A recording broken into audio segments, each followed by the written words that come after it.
반갑습니다.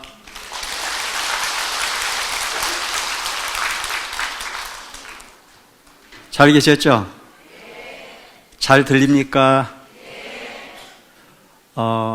오늘 법화경 두 번째 시간입니다. 함께 하신 모든 분들께 감사를 드리고 앞으로 법화경 공부를 이렇게 하시면서 느끼겠지만 법화경이라고 하는 경전을 만난 것만으로도 어마어마한 공덕이 있습니다.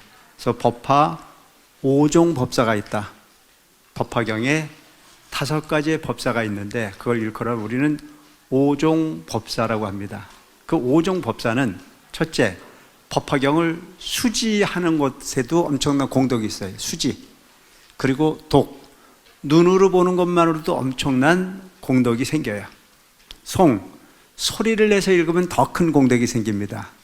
그 다음에 법화경을 해설, 즉 해설을 하는 부분을 들으면 그 공덕도 무량한 공덕이 되고, 또한 법화경을 쓰는 공덕도 무량한 공덕이 된다고 말씀을 하고 계십니다.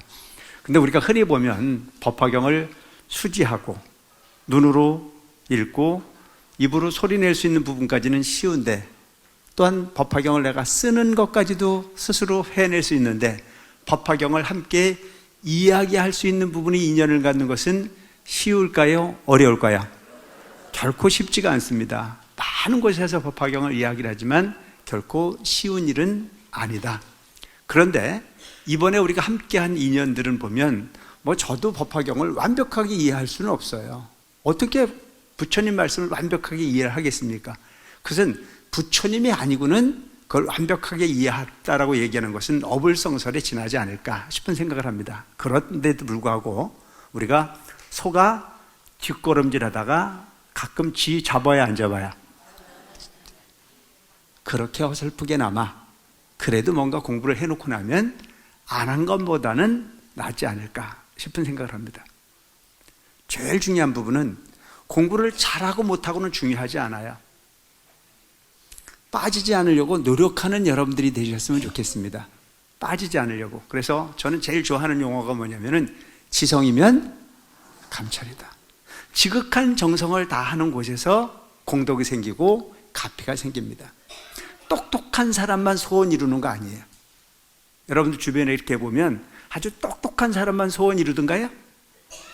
잘생긴 사람만 소원 이루던가요? 키 큰 사람만 이루던가요? 아니에요. 정성을 다하면 차별이 없이 모두가 가피를 얻을 수 있는 것이 부처님의 가피가 아닐까 싶은 생각을 합니다. 부처님 가르침의 본질은요, 기회에 대한 평등함이에요. 기회에 대한 평등함. 결과는 평등하지가 않아요. 우리가 많은 사람들은 결과의 평등함을 이야기하지만 결과의 평등함은 존재하지 않아요. 기회에 대한 평등함과 노력에 대한 대가에 대한 평등함, 그걸 일컬어 불교에서는 자업자득이라, 스스로 짓고 스스로 받는다라고 표현을 합니다. 먼저 번에 이야기했던 부분이 이분들은 모두 아라한으로서 모든 누가 이미 다 하여서 다시 번뇌가 없으며, 아라한과에 대해서 제가 설명을 드렸던 걸로 기억을 합니다. 기억하십니까? 아라한과. 아라한을 얻었다는 자체는 즉 소승의 열반을 얻었다는, 열반, 니르바나. 우리가 흔히 니르바나에 대해서 얘기를 많이 하지 않습니까? 열반락을 얻었다. 모든 번뇌로부터 자유롭다. 그래서 그와 같이 번뇌가 없어진 그분들은 자신의 이롭게 하는 깊은 진리를 얻었다.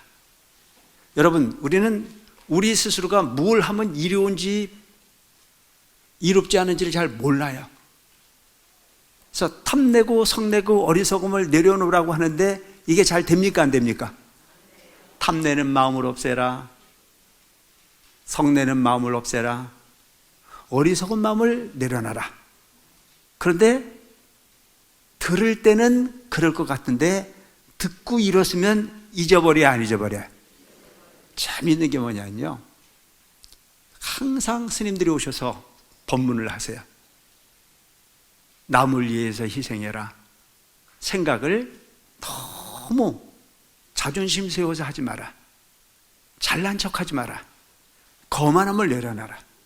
겸손함으로 세상을 함께 해라. 내지는 하심을 해라. 싸워서 이기려고 하지 말고 져줘라. 이런 얘기를 많이 하지 않습니까? 법문 들을 때 보면요, 다 그렇게 하겠다고 약속을 합니다. 내가 직접 소리를 못 들었어도 눈으로 약속을 다 하더라고요. 그런데 그렇게 열심히 약속하셨던 분들이 신발 찾으러 나갈 때 보면 그 말 어디 갔는지 하나도 없어요. 법문 내용이 나를 위해서 욕심내지 말고 상대방을 위해서 배려해라, 이렇게 1시간 동안 강조를 해요. 근데 법회 끝났다고 사옹서원 하기도 전에 난리야. 왜 그러나 하고 봤더니 밥 먹으러 조금 늦으면 기다려야 되니까. 그게 법문 들은 사람입니까? 그게 마음의 각오를 한 사람입니까? 나는 옳고 그름을 알았지만 옳은 길로 판단해서 가려고 하지만 나는 이미 습이 옳지 않은 길로 습이 들어져 있기 때문에 그렇게 하면 엄청난 손해를 볼 것 같은 탐심이 작용을 해서 그 탐심의 브레이크가 잡혀지지가 않아요. 업의 속도가 붙어 있어요. 그렇게 하면 결코 이익이 되지 않는 건데도 불구하고 이미 습관이 그렇게 들었기 때문에 그것을 쉽게 고치지 못합니다. 가끔은요, 여러분 이런 얘기를 해요. 처음 온 불자들이 구인사를 가거나 우리 대성사를 오거나 처음 오신 분들이 어떤 마음으로 올까요? 아, 이곳에는 착한 사람이 모이는 곳입니까? 안 착한 사람이 모이는 곳입니까? 내가 생각할 땐요, 착한 사람, 안 착한 사람이 아니고 착하려고 오는 사람들이에요. 인정하세요? 착한 사람만 오는 게 아니고 착하게 살려고 온 사람들이에요. 그래서 그렇게 착한 사람들이 모이는 곳인 줄 알고 와서 봤는데 밖에서는 있을 수 없는 일들이 가끔 생겨요. 왜? 밖에서는 질서도 잘 지킵니다. 차가 와도 딱 우리나라 수준이 참 높아졌어요. 남을 피해를 주는 일은 절대 하잖아요. 그런데 대성사 법회에 와보니까 초롱초롱한 눈으로 법사 스님 말씀하실 땐 집중을 하는 것 같더니 법회 끝났다고 그러니까 이건 완전히 그래. 그러니까 그렇게 생각했던 그 사람들은 그 다음에 여긴 배울 곳이 있다는 생각이 듭니까? 먼저 온 사람이나 나나 차이가 없다고 생각을 합니까? 예? 먼저 온 사람이나 나나 별 차이가 없다, 이렇게 생각하는 사람들이 있어요. 그러니까 그 부분을 저한테 와서 이야기를 합니다. 대성사 갔는데 신발 잊어버렸다. 어찌 그럴 수 있냐? 그럼 제가 그 부분을 아니라고 부정하지 않습니다. 뭐라고 말하냐면 그럴 수 있다. 근데 그 사람이 대성사 와가지고 맨날 기도하고 공부하고 배우고 노력해서 그만큼이지, 그 사람이 아예 안 왔으면 어쩔 뻔했냐? 배워도 그 정도인데. 근데 문제는 여러분, 우리는 들었다고 그 부분을 바로 행하기가 대단히 어렵습니다. 합리화를 하자는 얘기가 아니에요. 그렇지만 포기하지 않는 사람은 반드시 바뀔 수 있습니다. 저는 뭔 생각을 하냐면, 여러분 콩나물 키워보셨나요? 요즘은 콩나물 전부 다 돈 주고 사 드시죠? 근데 옛날에는 시골에서 콩나물 길렀어요, 안 길렀어요? 콩나물을 길렀는데, 콩나물을 보면 콩나물을 기르는 방법이 뭐냐 하면 천을 깔고 시루에 콩나물을 넣고 밑이 다 빠진 그런 시루에다가 물을 붓습니다. 그럼 물을 부으면 다 빠져나가요, 안 빠져나가요? 빠져나가는데 콩나물은 커요, 안 커요? 다 빠져나간 게 아니고 습은 살아 있었다는 얘기잖아요. 그래서 가끔 물을 주면 콩나물이 무럭무럭 커요. 여러분들이 절에 오셔서 법문하는 내용을 100%다 실행을 하면 얼마나 좋을까마는 그렇게 안 해도 괜찮다. 왜? 아예 안 오는 것보단 나으니까. 콩나물에 콩이 그렇게 물 퍼부어서 그 물 먹고 콩나물이 무럭무럭 크듯 여러분들의 불심은 이 법회에, 이 도량에 오셔서 함께 하신 부분으로 오른쪽으로 들어간 말이 왼쪽으로 빠져나가고 왼쪽에서 들어온 말이 오른쪽으로 빠져나가는 일이 있다 손치더라도 우리의 불심은 큰다 안 큰다? 큰다. 커요. 그걸 믿으라 이거예요. 나는 안 가는 것보다는 가는 게 훨씬 낫다. 내가 가서 들리는 얘기가 별로 없어도 포기하지 말고 들으려고 하는 노력을 실행하는 여러분들이 되시기 바랍니다. 아시겠죠? 저는 똑똑한 사람이 오기보다는요 꾸준한 사람들이 모이는 부분이 훨씬 낫다고 생각합니다. 포기하지 않는 마음으로. 나이는 숫자에 불과하고요, 머리가 좋아 보니 전 하나 똑같은 중생이죠. 중생이 부처되는 데는 결코 특별한 사람이 아닌 기회에 대한 평등을 가지고 성실히 노력하는 부분으로서 한 발짝 한 발짝 다가설 수 있는 그런 불심이 가장 가치 있는 불심이 되지 않을까 싶은 생각을 합니다. 그래서 아란이라고 하는 부분은 바로 소승의 열반낙을 얻은, 그래서 누구에게나 공양을 받을 만한 분. 우리는 공짜를 너무 많이 원하지만 여러분 공짜 원하지 마시기 바랍니다. 노력한 것만큼 대가를 원할 수 있는 여러분들이 되시기 바랍니다. 여러분들이 시장 가가지고 100원 주고 1,000원어치 물건 받으면 기분이 좋아요 안 좋아요? 1,000원 냈는데 주인이 잘못 알고 1,000원어치를 줬어. 그 100원 줬는데 1,000원어치를 줬어. 기분이 좋아 안 좋아? 꿈 깨셔. 100원 냈거든 100원어치만 받아야 되는 거지 왜 100원 내놓고 1,000원어치 왔다고 기분 좋아해요? 그걸 용기 있게 나는 100원만 냈으니까 100원어치만 가져가겠다라고 하는 마음을 가지고 사는 것이 진정 세지 않는 삶을 사는 사람입니다. 그 사람이야말로 자신의 이로움을 아는 사람이에요. 근데 오늘날 우리는 눈앞에 있는 이익을 이익이라고 생각하지 그것이 업으로 작동한다는 생각을 하지 못하고 살아요. 내 자신을 위해서 그건 결코 이익이 되는 부분이 아닙니다. 그래서 여기서 보면 자신을 이롭게 하는 진리를 얻었다. 내게 진정 이로운 게 뭔가를 생각해보고 가는 삶을 사시길 여러분들이 했으면 좋겠다. 눈앞에 있는 이익에 눈멀지 마시고 나는 청정한 어떤 부분에도 걸림이 없는 삶을 살 수 있는 삶을 살겠다라고 노력하는 여러분들이 되시기 바랍니다. 아시겠죠? 이게 습으로 붙어야 돼요. 공짜 바라지 마세요. 언젠간 갚아야 됩니다. 그래서 업이라고 하는 부분은 한꺼번에 업을 많이 짓는 게 아니에요. 가랑비에 옷 젖듯 청정한 마음을 갖지 않으면 그 행동이 나를 감게 되어 있습니다. 저 누에고추가 지가 뽑은 실로 감고 감아서 아무개 감기지 않습니까? 인정하십니까? 누에고추가 실을 뽑아요. 그 실은 어디에서 나온 실이에요? 지 몸에서 나온 실을 가지고 저를 감아요.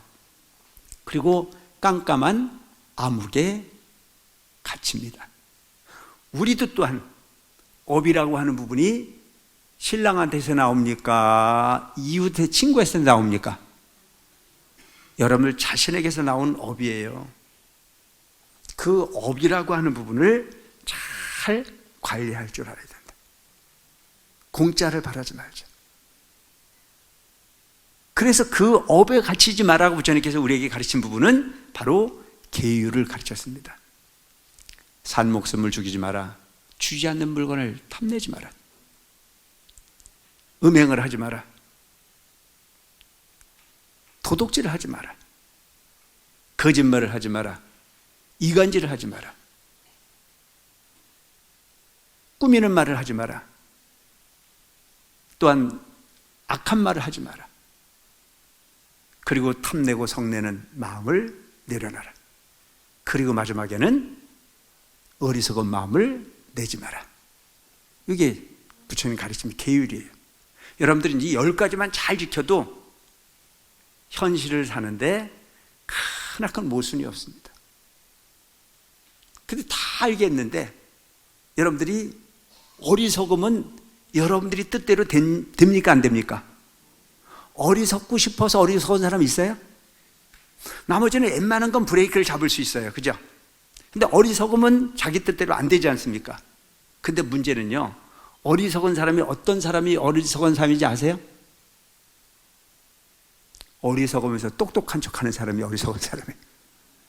어리석은 걸 아는 사람은 이미 그 어리석으면서 빠져나오려고 하는 노력을 하는 사람은 이미 어리석은 사람이 아니에요. 그래서 내가 중생이면 중생인 걸 알고 그 중생의 현실에서 빠져나오기 위해서 노력하는 삶을 살 필요가 있다. 그래서 여기서 보면 모든 결박은 나한테서부터 나오는 부분이지 누군가가 결박을 해주는 부분은 없다. 괴로우며 여러분들이 만들어내는 거예요. 괴롭다 하는 사람들 얘기 들어보면 왜 괴로운 줄 아세요? 욕심이 많으니까 괴로운 거잖아요. 시험을 보러 갔는데 떨려요. 왜 떨리죠? 왜 떨려요? 공부는 덜 했는데 100점 맞고 싶으니까. 그래, 옛날에 내가 제일 부러웠던 게 어떤 분들이었느냐면, 어떤 친구들이었느냐면, 공부 안 했으니까 맞을 생각을 안 하는 사람은 엉덩이 내놓고 기다리더라고. 뱃속은 편해. 근데 문제는 누가 떨리느냐 하면 어설프게 공부한 사람들이 떨려요. 어설프게. 혹시 내가 한 부분이 나올까 안 나올까. 탐심을 내려놓으면 진심이 없어지고, 진심을 내려놓고 나면 어리석음으로부터 자유로울 수 있다. 그래서 온갖 미혹의 결박에서 벗어나 마음의 자제를 얻었습니다. 여러분들이 마음대로 되십니까? 안 되죠? 그래서 어떤 사람들이 와서 뭐라고 그래요? 내 마음 나도 모르겠어요. 나도 그래. 똑같아. 아직은 아라한과 정도를 얻기 전에는 마음은 항상 불안해요. 그래서 옛날에 많은 그 제자들이 큰 스님들에게 가서 여쭈어요. 큰 스님, 내 마음이 너무 불안합니다. 그래? 그럼 그 불안한 마음을 내놔봐라. 내놔야 못 내놔요? 어디 갔는지 없습니다. 그래, 이미 네 마음은 편해졌다. 마음은 내지 않으면 고요해지는 거예요. 자꾸 끌어내니까 불안해지는 거죠. 여러분, 요즘에 보니까 우울증 앓는 분들이 참 많아요. 우울증. 그 우울증이 왜 우울증이 온다고 생각하세요? 우울증. 되는 게 없으니까, 노력해도 안 되니까, 재미가 없으니까, 신랑이 나를 안 알아주니까, 이웃에 있는 사람이 나를 절대 아는 척도 안 하니까, 자기 스스로 이 자존감이 자꾸 떨어지다 보면 세상이 하나 재미없어지고 그게 굳어지면 우울증이 될 수밖에 없지 않습니까? 난 요즘에 중학생 애들도 우울증 앓는 거 봤어요. 우울해가지고 막 자살 충동을 일으킨대요. 근데 나는 애를 안 길러봤잖아요.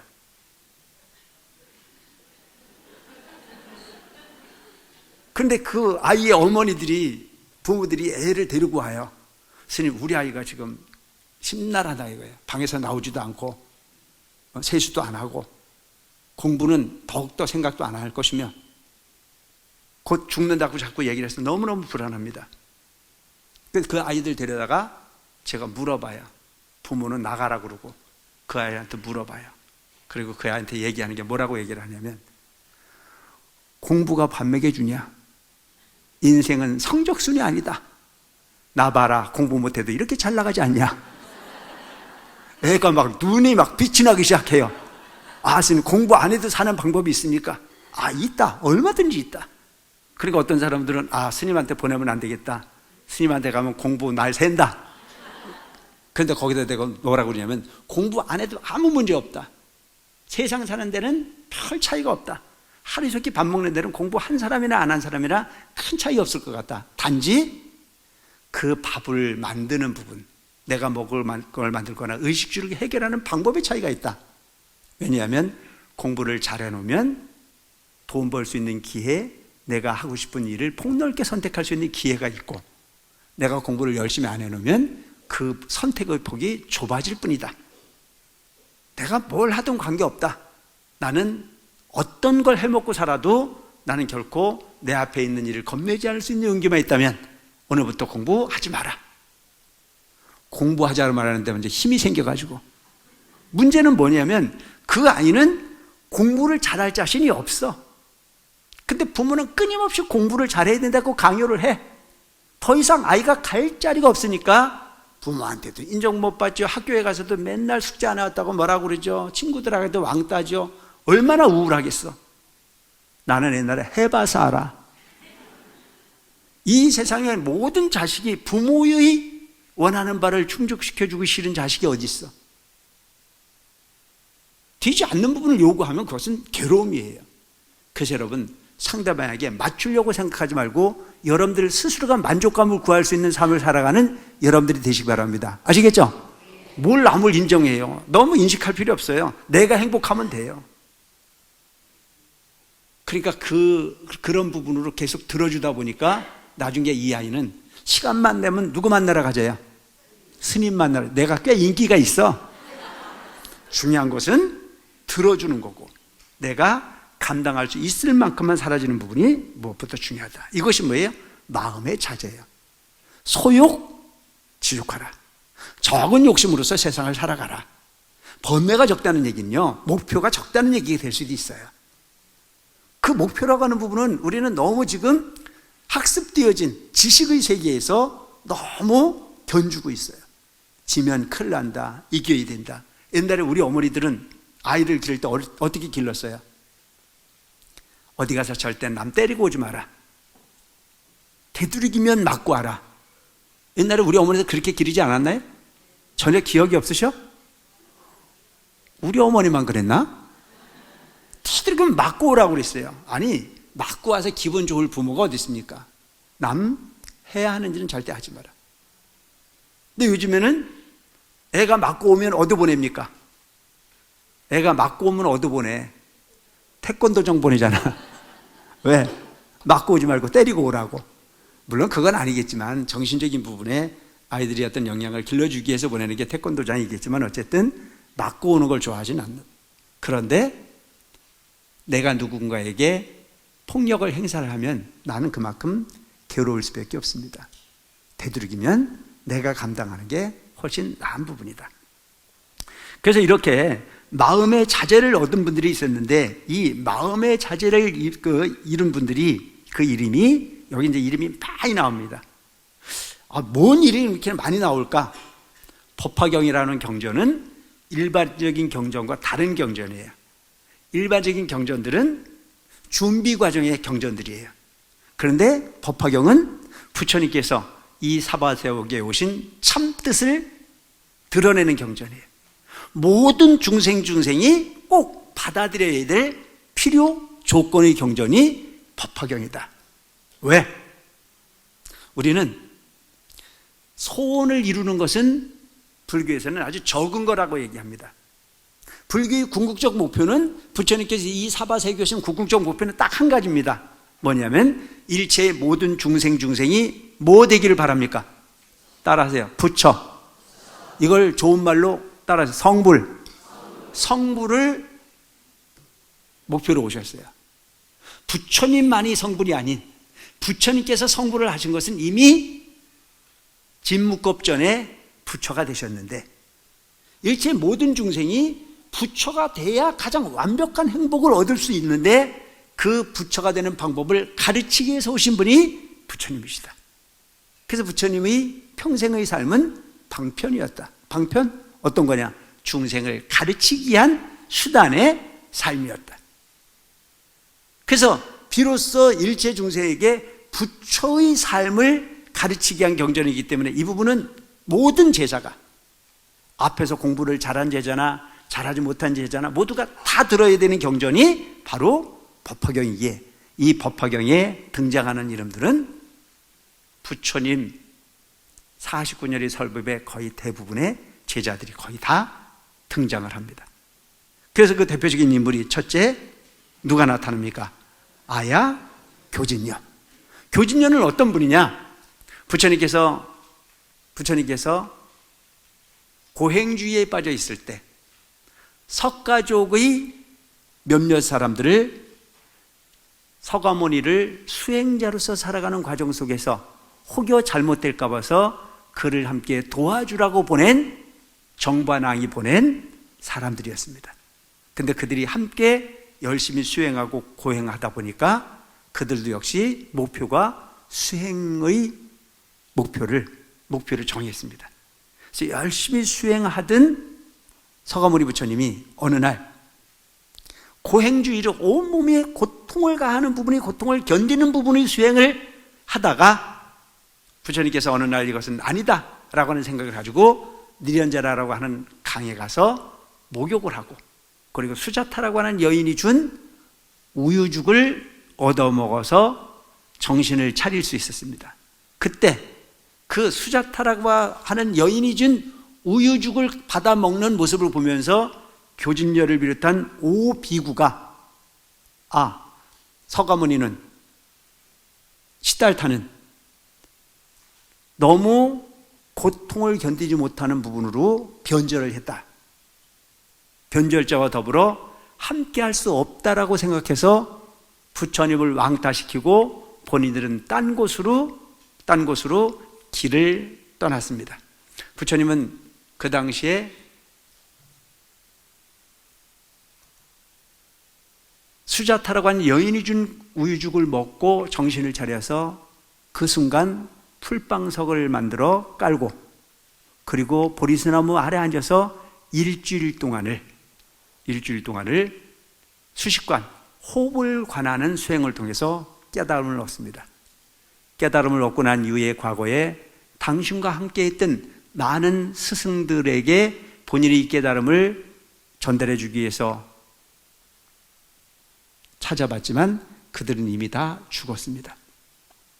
가장 가까이, 가장 완벽한 인연이 누굴까라고 생각해 봤을 때 여기에 나타난 교진녀를 비롯한 5비구가 떠올랐습니다.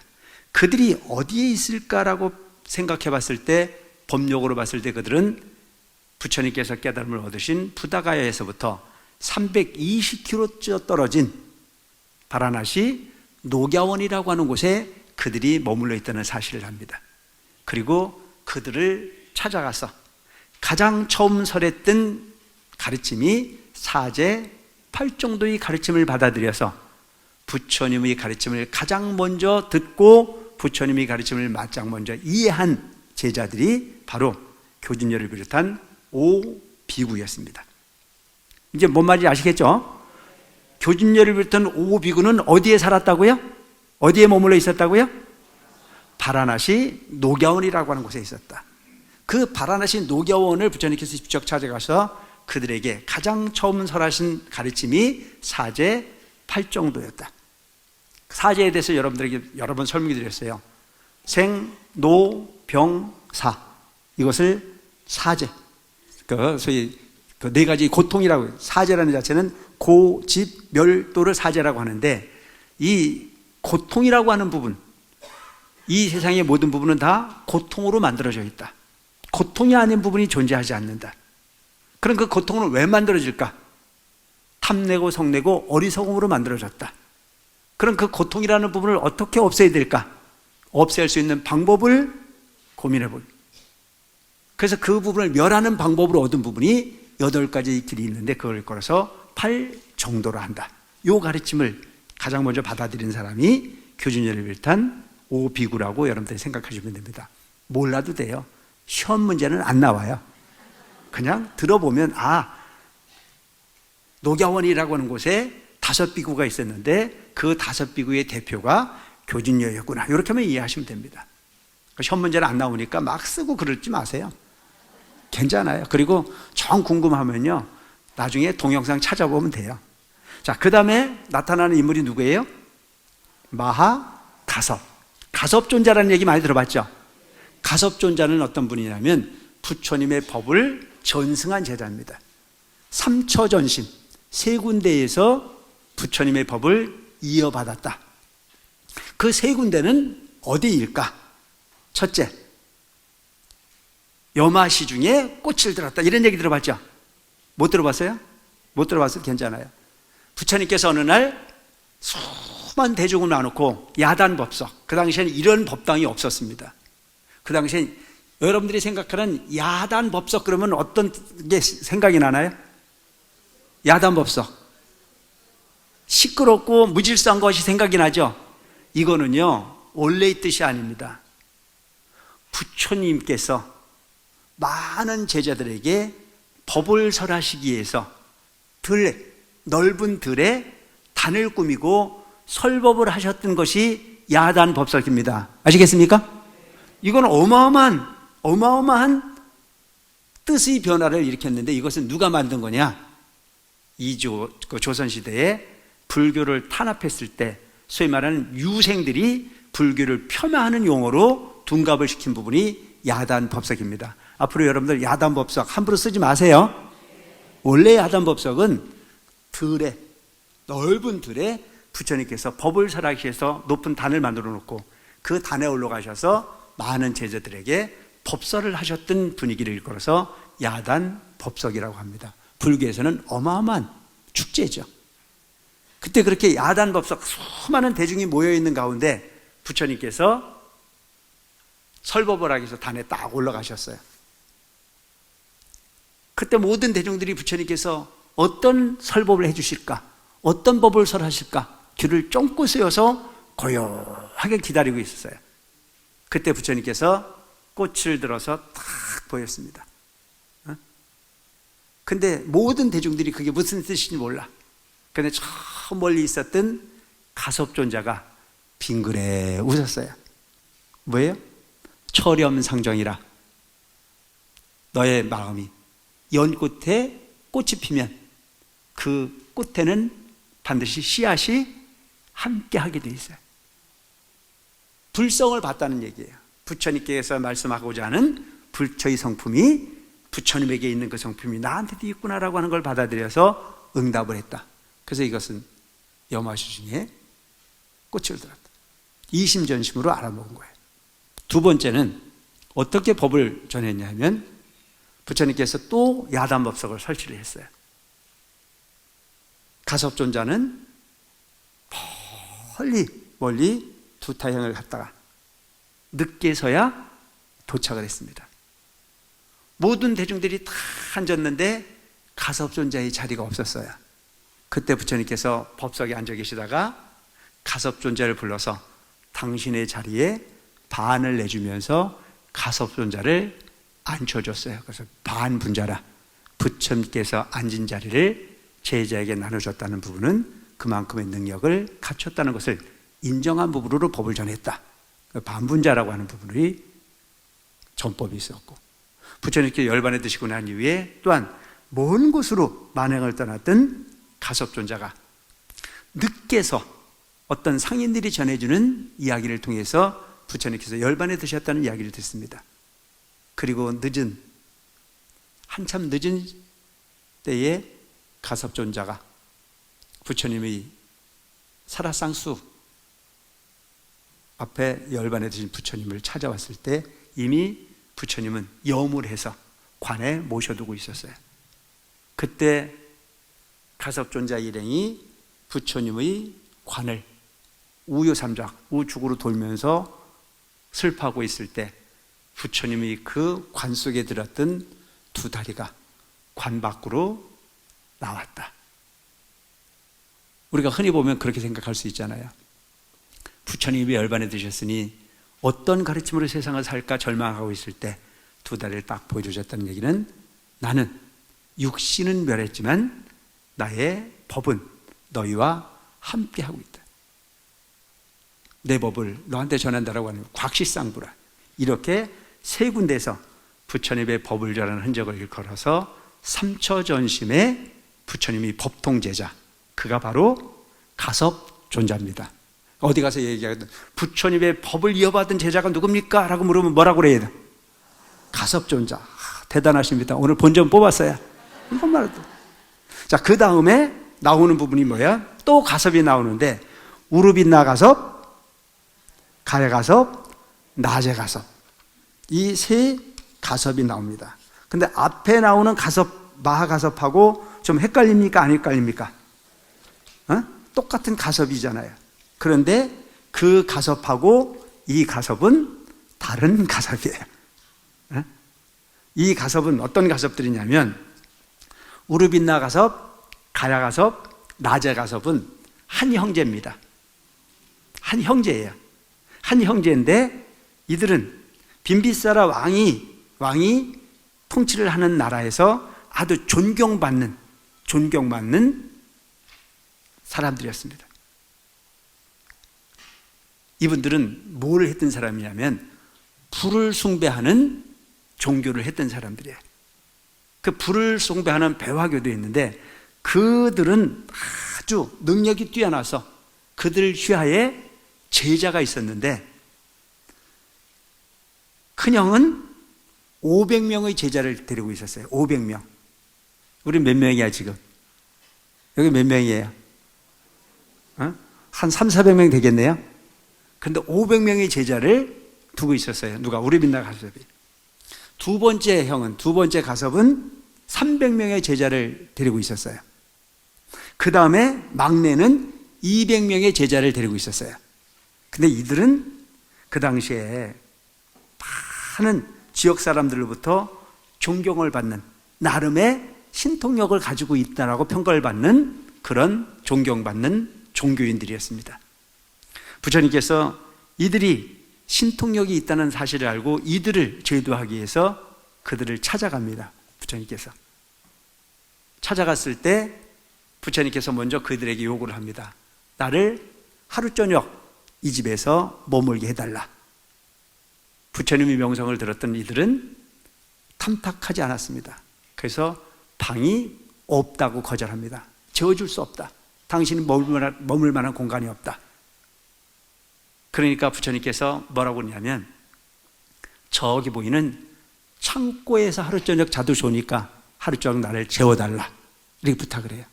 근데 그 창고는요 동룡이 사는 동굴이었어요. 동룡, 독을 뿜는 용이 사는 그런 동굴이었어요. 부처님 그걸 아시면서도 나를 재워줄 수 있는 공간이 없거든 저 창고에서 나를 하루 저녁 자게 해달라. 그러니까 이 가섭들이 생각해 봤을 때는 잘 걸렸어요? 안 걸렸어요? 너 한번 용한테 물려 죽었으면 좋겠어요? 안 죽었으면 좋겠어요? 사람이 여러분 우리가 흔히 보면 질투라는 게 있는 거예요. 내가 여기서 제일 잘 나갔었는데 뭔 얘기냐면 올도 스님이 여기서 제일 잘 나갔었는데 나보다 저 잘하는 경혜 스님이 와가지고 명함을 내밀면 내가 기분이 좋을까 안 좋을까? 왜 대답을 안 해줘? 내가 여기서 지가 안 왔을 땐 내가 최고였어. 근데 나보다 조금 더 나은 사람이 와가지고 지가 대정하려고 그러면 내가 기분이 좋아 안 좋아? 그래 그때부터는 별로 내 마음에 흔들림이 없었는데 나보다 좀 잘한 사람이면 그때부터 내 마음이 꼬부러져 가지고 고고 가다가 엎어졌으면 좋겠어? 안 엎어졌으면 좋겠어? 여러분들도 내 말 들어보니까 별로 믿을 만한 사람 못 되죠? 그런 게 있는 거예요. 근데 이 가섭 형제들도 분명히 부처님이라고 하는 분이 실력이 출중한 것 같은데 그래서 재워주지 않으려고 했는데 꼭 재워달라고 부탁을 하니까 거절할 수는 없고 저 창고에서라도 자기 해달라니까 허락은 할 수밖에 없어. 그러면서 속으로 생각하기를 너는 오늘 동룡한테 죽었다 이렇게 생각을 했어요. 하루 저녁 지나고 난 다음에 이제 죽었겠지 하고 가서 문을 열어봤더니 부처님께서는 태연하게 앉으셔서 산매에 들어 계시는데 물었어야 될 용이 어딨나 하고 봤더니 그 용이 이랬던 용이 요만해져 가지고 부처님 바로에 들어가 있어요. 그때 이 가섭 삼형제가 부처님이 보통 분은 아니시구나. 신통력이 확 차 있다라고 하는 느낌으로 한 발짝 탁 물러납니다. 그리고 얼마 지나지 않아 가지고 이 가섭 삼형제들이 큰 축제가 벌어지는데 물축제가 벌어지는 거예요.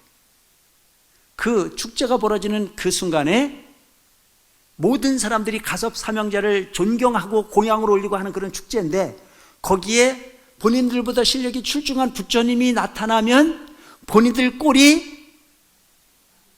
좋아요 안 좋아요? 올도스님하고 똑같은 거야.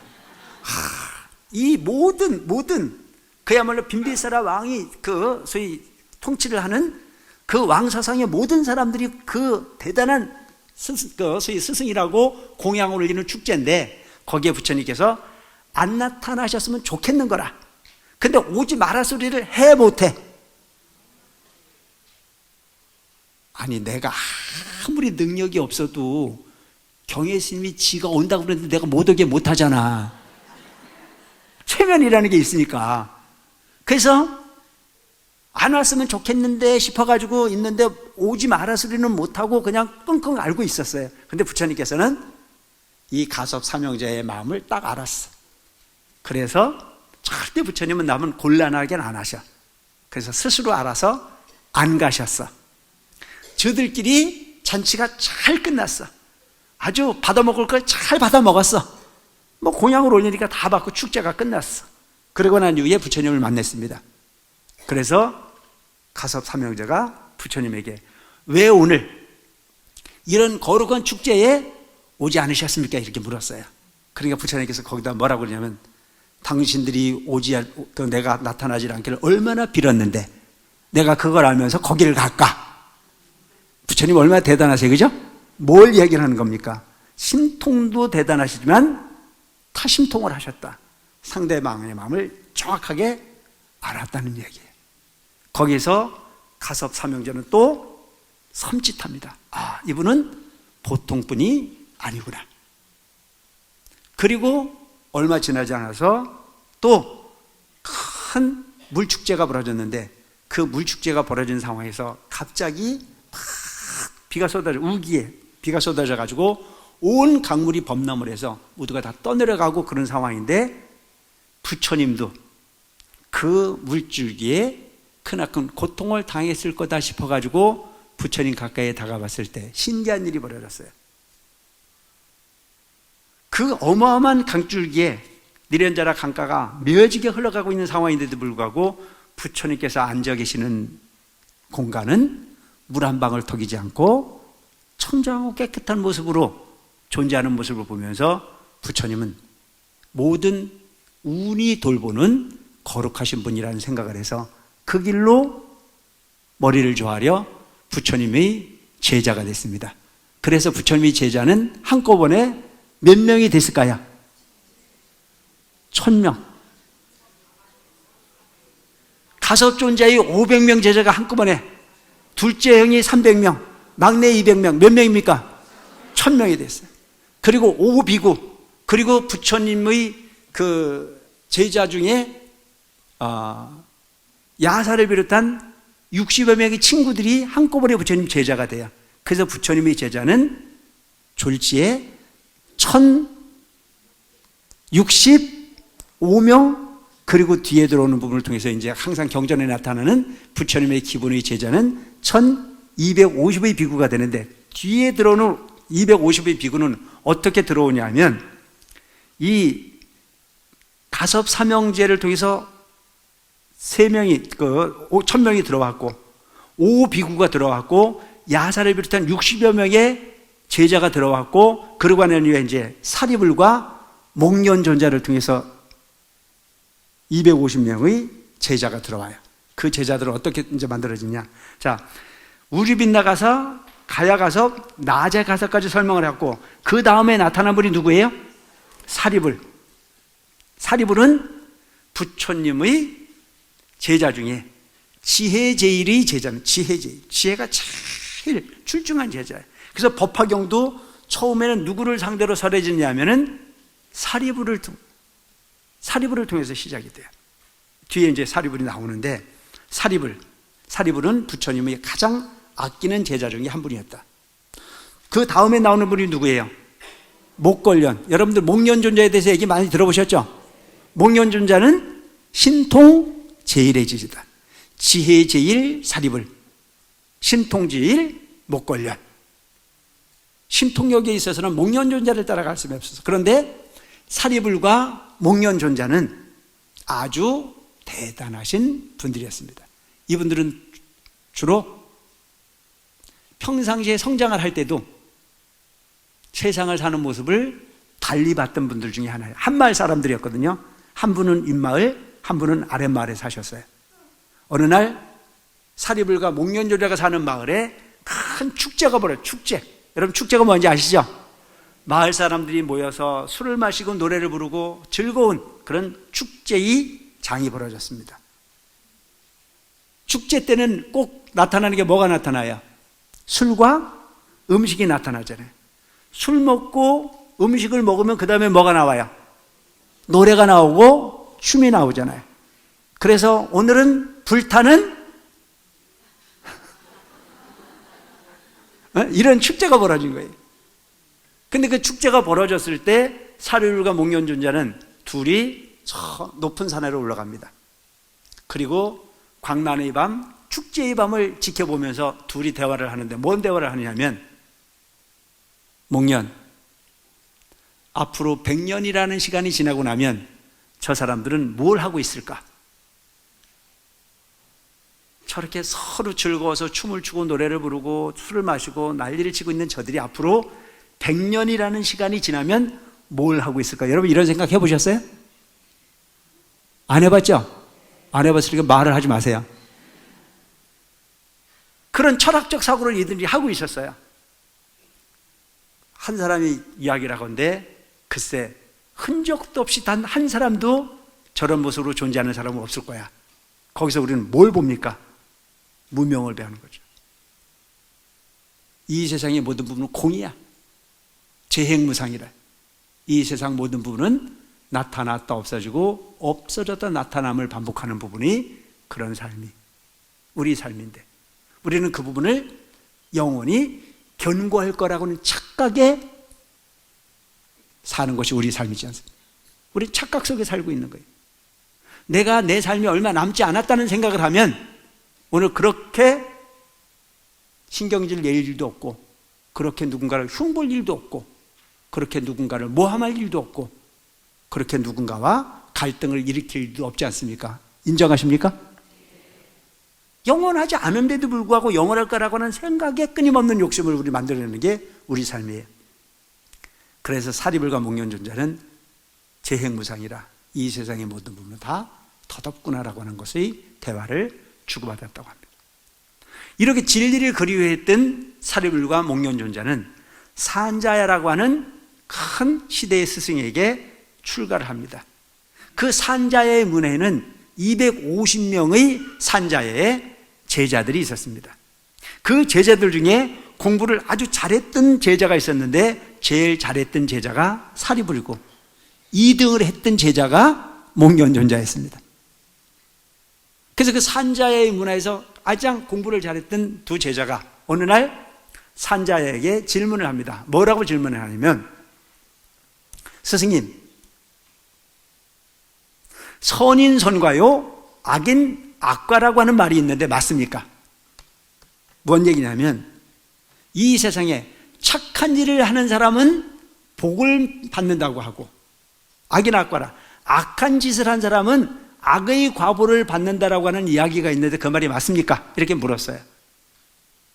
그러니까 산자야라는 스승이 그 얘기를 딱 받아들여서 뭐라고 답했냐면, 그래, 맞다, 이렇게 얘기를 했어요.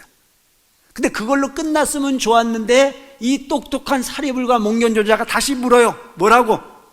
스승님, 그런데 이 세상 사는 모습을 보면 착한 사람인데도 지질이 안 되는 사람이 있고 악한 사람인데도 하는 것마다 잘 되는 사람이 있지 않습니까? 이래 물었어요. 여러분, 그래야 안 그래야? 맞는 말이야, 안 맞는 말이야? 그러니까 이렇게 질문을 딱 드려야 되니까 산자야가 할 말이 있어, 없어? 말이 턱 막혔어. 그래가지고 거기다 뭐라고 그러냐면, 그 말이 맞긴 맞는데 때로는 맞을 때도 있고 안 맞을 때도 있다 그랬어. 그러니까 이건 진리입니까? 아닙니까? 진리는 한 방향으로 가는 게 진리예요. 이랬다 저랬다 그러면 진리가 아니잖아요. 그러니까 그 스승 산자야를 비록 존경은 하지만 그 가르침에 답을 못하는 부분이 진리라면 진리가 아니다라고 정리해버렸어요. 이게 대단히 중요한 부분입니다, 여러분.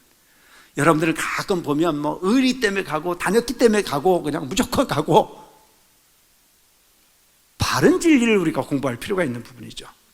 그래서 산자야와 이별을 합니다. 스승님, 우리는 더 이상 스승님으로부터 배울 게 없습니다. 우리는 하산하겠습니다. 그래서 둘이 하산을 합니다. 그리고 집을 향해서 내려옵니다.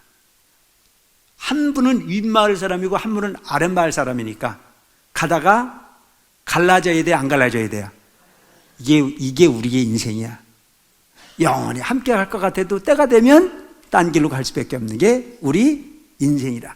그래서 해자 정리라. 만났으면 헤어져야 돼. 그래서 헤어지는 그 자리에서 둘이 약속을 합니다. 야, 우리가 바른 진리를 찾아서 바른 스승을 만나지 못한 부분은 안타까운 일이나 그렇다고 우리가 진리를 포기할 수는 없다. 반드시 누가 뭐랄 것도 없이 바른 진리를 가질 수 있는 스승을 만나거든 서로 연락해서 함께 진리를 탐구하자 이렇게 약속을 합니다. 그리고 목련존자는 목련존자의 길로, 사리부는 사리부의 길로 길을 접어갑니다. 한참 집을 향해서 갔을 때 사리부의 눈에 멋진 생전 보지도 못한 희한한 모습의 수행자가 하나 들어옵니다. 그게 누구냐면 아까 얘기했던 부처님 처음 출가했을 때, 부처님께서 처음 깨달음을 얻으셨을 때 오비구의 가르침을 주었던, 교진녀를 비롯한 비구 중에 한 사람이었던 마성비구라는 사람이 복장을 했는데 노란 가사에 머리를 월도 스님처럼 깎고 발효를 들고 길을 가는데 그 길이 너무 멋있어. 세상에 저런 사람이 있을까? 그래서 여러분들 절에 다니는 여러분들은요, 함부로 뛰지 마세요. 그리고 항상 복장을 청정하게 하세요. 그리고 남과 다른 모습을 보이기 위해서 모범을 보일 수 있는 여러분들에 위해서 노력하는 여러분들이 되시기 바랍니다. 대단히 중요한 부분이에요. 사람은 그의 복장과 그의 행동이 상대방에게 감동을 줄 수 있는 부분이 장면도 분명히 있습니다. 마성비구는 그렇게 탁발을 하고 있었습니다. 그 모습에 감동을 한 사리불이 그에게 다가갑니다. 여보세요, 당신은 뭐 하는 사람입니까? 물어요. 그때 마성비구가 하는 얘기가 나 말이요? 예, 그렇습니다. 당신은 범상해 보이지가 않습니다. 걸음걸이가 또한 가지고 있는 어떤 풍세가 아주 우위가 적정해. 그래서 그에게 당신이 뭐 하는 사람을 물었을 때 나는 부처님이라고 하는 분에게 가르침을 받는 수행자다 라고 얘기를 합니다. 부처님이라고 하는 분이 도대체 어떤 분이기에 당신 같은 제자에게 뭘 가르친단 말이오? 그냥 당신의 모습만 봐도 내 마음이 감동이 일어납니다. 당신의 스승은 당신에게 뭘 가르칩니까? 이렇게 물어봤어요. 그러니까 이 마성비구가 이야기를 하건데 뭐라고 하냐면 나는 부처님의 제자로 살긴 하지만 아직 많은 걸 알지 못합니다. 내가 당신에게 부처님의 가르침을 전달해 줄 만큼 많은 부분을 나는 알지 못합니다라고 그 이야기에 거절을 합니다. 그때 사리불이 다시 한번 그에게 요구하는 게 뭐라고 요구를 하냐면 그러지 말고 당신이 그와 같은 우위가 적정한 모습을 행을 연출할 수 있는 분이라면 당신의 스승은 당신에게 뭔가 특별한 걸 가르칠 겁니다. 그러지 말고 나한테 한마디라도 가르쳐 달라고 부탁을 해요. 그때 마성비구 입에서 나오는 이야기가 이런 얘기가 나와요. 제법 종연생이요 제법 종연멸이라. 아불대삼은 내 스승 부처님께서는 상작 여시설이라. 항상 이렇게 말씀하신다. 제법 종연생이요. 이 세상의 모든 부분은 인연에 따라서 일어나고 제법 종연멸이라. 이 세상의 모든 부분은 인연이 멸함으로 또한 없어진다. 이게 우리 세상이에요. 여러분들도 인연이 있어서 이 자리에 함께 하십니다. 이게 세상이에요. 그러니까 지금 여러분들이 올도 스님을 처음 본 사람은 처음 올도 스님이라고 하는 세상이 열린 겁니다. 인정하십니까? 이게 열린 거예요.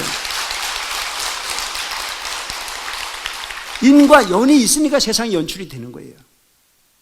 또한 그 인연이 멸하면 세상은 없는 거예요. 그러니까 이 세상은 내가 보면 있는 거고 내가 안 보면 없는 겁니다. 다시 얘기한다면 여러분, 오늘 올도 스님이 여러분들에게 법화경을 이야기를 하고 있습니까? 듣고 계십니까?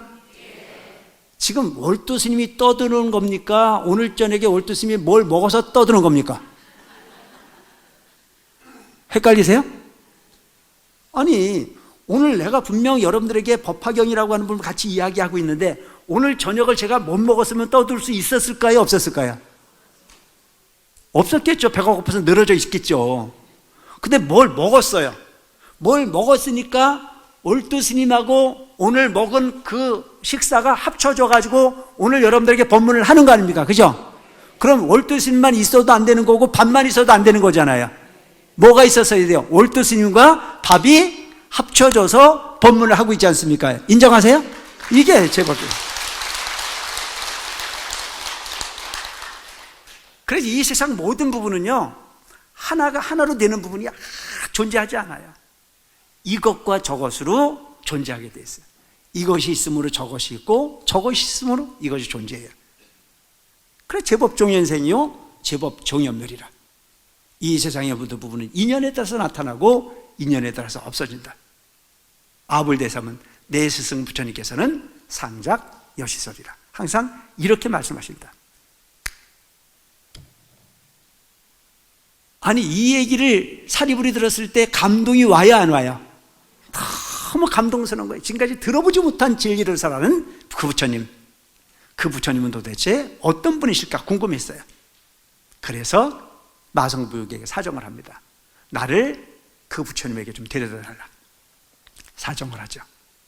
마성비구가 사리불을 모시고 부처님에게 갑니다. 부처님에게 엎드려 절을 하고 부처님에게 질문을 합니다. 뭐라고 질문하냐면, 부처님, 나는 산자라고 하는 큰 스승의 밑에서 공부를 했습니다.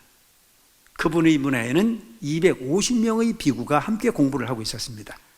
그 중에 꽤 공부를 잘한다라고 하는 평가를 제가 받고 살았습니다. 제게 너무나 궁금한 한 사항이 있어 그에게 여쭙습니다. 선인선과요 악인 악과라고 하는 부분의 질문을 던졌을 때 그분을 완벽하게 설명해 주지 못했습니다. 부처님, 당신에게 나는 똑같은 질문을 하고 싶습니다. 부처님, 선인선과요 악인 악과라고 하는 분은 맞는 말입니까? 틀린 말입니까? 이렇게 여쭈었어요. 그러니까 부처님께서 거기다 대고 딱 뭐라고 그러면 맞는 말이다. 그렇다면 착한 사람이 안 되는 경우는 뭐고 악한 사람이 잘 되는 경우는 어떤 경우입니까? 라고 물었어요. 그때 부처님께서는 기가 막힌 말씀을 하세요. 자, 사리불, 여기에 독을 품은 과일이 있다고 치자. 과일나무가 있다고 치자. 그 과일나무에 그 과일이 달려서 완벽하게 과일이 익기 전에는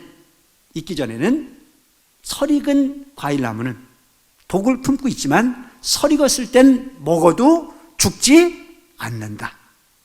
그런데 그 과일의 나무가 완벽하게 익었을 때는 그 과일을 베어 물면 반드시 죽는다.